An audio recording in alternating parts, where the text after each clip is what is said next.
ఈ వ్యక్తి చెరువుగట్టున నడుచుకుంటూ వెళ్తూ ఉంటాడు. ఇంతలో ఇతడు అక్కడ ఉన్న ఒక అమ్మాయి తలపై కౌంట్ డౌన్ ఉండటాన్ని చూస్తాడు. అలాగే ఈమె తలపై నీళ్లలో మునిగి చనిపోతుంది అని రాసి ఉంటుంది.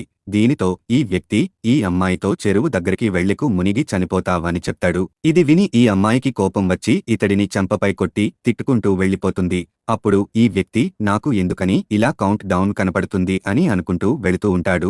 ఇంతలో ఆ అమ్మాయి చెరువులో పడిపోతుంది. ఈమెను బయటికి లాగి కాపాడతారు. కానీ అప్పటికే ఈమె చనిపోయింది. దీనితో ఇతడికి అర్థం అవుతుంది నాకు సూపర్ పవర్స్ ఉన్నాయని.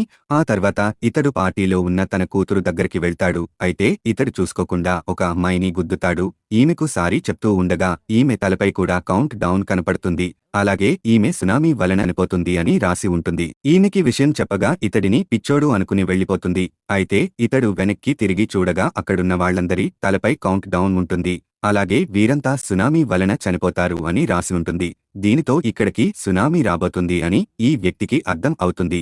ఇతడు తన కూతుర్ని తీసుకెళ్లడానికి ప్రయత్నిస్తే అందుకు ఆమె ఒప్పుకోదు. అప్పుడు సునామీ రాబోతుంది అని తన కూతురికి చెప్తాడు. అయితే ఈమె తన తండ్రి మాటలు నమ్మదు. అలాగే మా పార్టీని నువ్వు డిస్టర్బ్ చేయకు అని అంటుంది. అప్పుడు ఈ వ్యక్తి వీళ్లని కాపాడటానికి పడవ తయారు చేయాలని అనుకుంటాడు. అయితే ఇతడు చేసే పనిని చూసి అందరూ నవ్వుకుంటారు. ఇంతలో వాళ్లు దూరము నుండి వచ్చే సునామీని చూసి షాక్ అయిపోతారు. మరిన్ని స్టోరీల కోసం వీడియో లైక్ చేసి ఛానల్ సబ్స్క్రైబ్ చేసుకోండి.